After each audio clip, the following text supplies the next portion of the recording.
ನಮಸ್ಕಾರ ಸ್ನೇಹಿತರೆ, ಯೇಸುವಿ ಪ್ರಪಂಚಕ್ಕೆ ಸ್ವಾಗತ. ನಾನು ಸುಮಾ. ನಾನು ಚೆನ್ನಾಗಿದ್ದೀನಿ. ನೀವೆಲ್ಲ ಹೇಗಿದ್ದೀರಾ?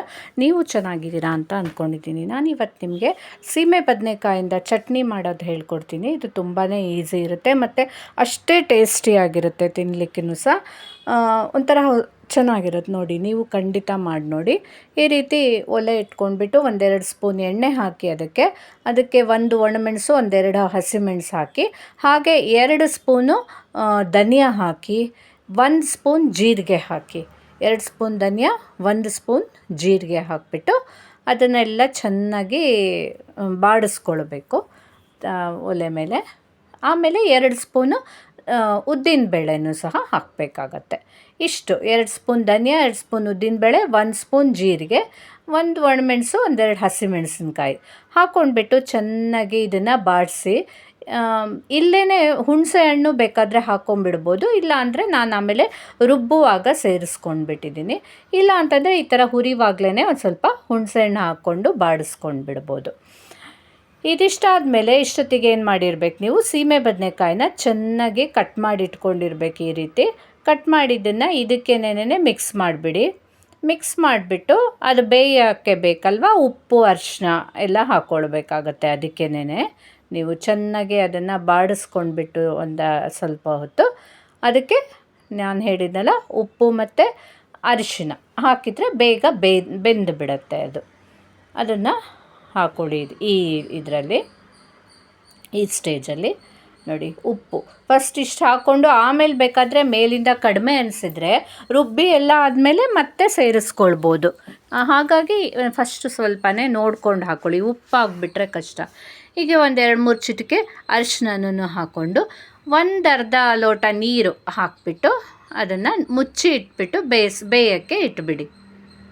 ನೋಡಿ, ಈ ರೀತಿ ಚೆನ್ನಾಗಿ ಬಾಡಿಸ್ತಾ ಆಮೇಲೆ ಸ್ವಲ್ಪ ಹೊತ್ತು ಒಂದು 2-3 ನಿಮಿಷ ಆದಮೇಲೆ ಅದಕ್ಕೆ 1/2 ಲೋಟ ನೀರು ಹಾಕಿಬಿಟ್ಟು ಮುಚ್ಚಿಟ್ಬಿಟ್ಟು ಬೇಯಿಸ್ಬಿಡಿ. ಅದು ಬೇಯ್ಕೊಳ್ತಾ ಇರಲಿ.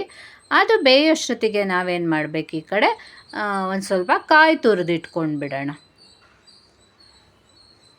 ಈ ರೀತಿ ಮುಚ್ಚಿಟ್ಬಿಡಿ.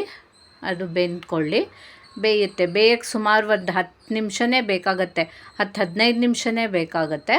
ಅದೆಲ್ಲ ನೀರು ನೋಡಿ ಈ ರೀತಿ ಹೀರ್ಕೊಂಡು ಚೆನ್ನಾಗಿ ಸೀಮೆ ಬದನೆಕಾಯಿನೂ ಅದ್ರ ಜೊತೆ ಬೆರೆತು ಬೆಂದಿರುತ್ತೆ.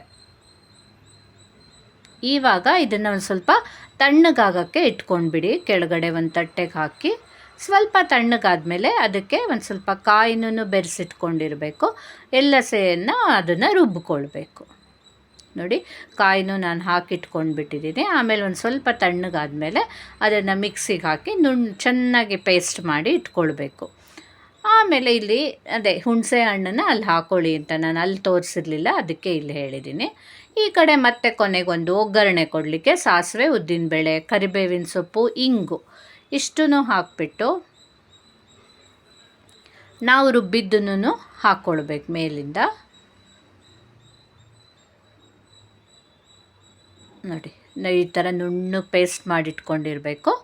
ಅದನ್ನು ಹಾಕ್ಕೊಂಡ್ಬಿಟ್ಟು ಒಂದು ಸರಿ ಮಗಚಿಬಿಟ್ರೆ ಒಂದು ಸ್ವಲ್ಪ ಬೆಲ್ಲ, ಯಾಕಂದರೆ ನಾವು ಇದೆಲ್ಲ ಹಾಕ್ಕೊಂಡು ಉಪ್ಪಾಗಿದೆ, ಹುಣಸೆ ಹಣ್ಣಾಗಿದೆ, ಬೆಲ್ಲ ನನಗೆ ಒಂದು ಸ್ವಲ್ಪ ಏನಕ್ಕಾದರೂ ಚೂರು ಹಾಕಿದರೆ ಟೇಸ್ಟ್ ಬ್ಯಾಲೆನ್ಸ್ ಆಗುತ್ತೆ. ಅದಕ್ಕೋಸ್ಕರ ಒಂದು ಸ್ವಲ್ಪ ಬೆಲ್ಲ. ಇಷ್ಟ ಇಲ್ಲದಿದ್ದವರು ಹಾಕ್ಕೊಳ್ಳೋದು ಬೇಡ. ಈಗ ಸ್ವಲ್ಪ ಸ್ವೀಟ್ ಟೇಸ್ಟ್ ಇಷ್ಟ ಆಗೋರು ಈ ರೀತಿ ಬೆಲ್ಲನ ಸೇರಿಸ್ಕೊಂಡ್ರೆ ಒಂಥರ ಚೆನ್ನಾಗಿರುತ್ತೆ.